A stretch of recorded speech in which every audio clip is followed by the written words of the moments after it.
Hi, Debbie. Hi, Michael. Just wanted to tell you both it's been a lot of fun. No matter what happens tomorrow on Election Day, you're both incredible human beings. No matter who's elected, I hope we use everyone's idea. I hope we make this town a happier place, the nation a happier place, help us make a lot more money. Now, on election days and then soon after, it is a habit of the justice system to destroy people, no matter which side they are on.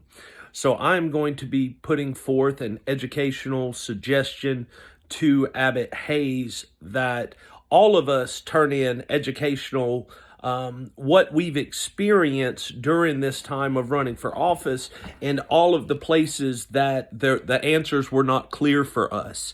Because what we are lacking is the education. Not a single department knew what they were doing. And so before a candidate, one of us or any of you or any of them even get blamed for anything, we have to reverse, basically prosecute the system that is ignorant and has not given its people the tools that we need in order to know how to do a process.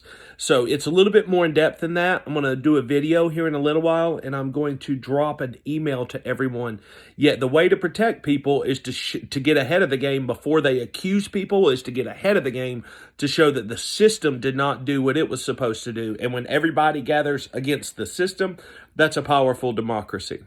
And that's when the power of the people comes into play. So to protect us all, to protect anybody, and to correct the system. Plus, when we correct the system, we can look like national heroes who comes forth with an educational proposition for the election systems and what we can do nationally to improve all elections and make sure the people get what they can. So I'm going to replace the justice system with a hierarchy of the educational system, because that system that they're using is stupid and doesn't work for anybody. So I'm going to make that system smarter by putting the educational system and our drafts of where all the failures are of all the systems, and we prosecute that way to stand up any attacks against any of us. Thanks. God bless you and good luck.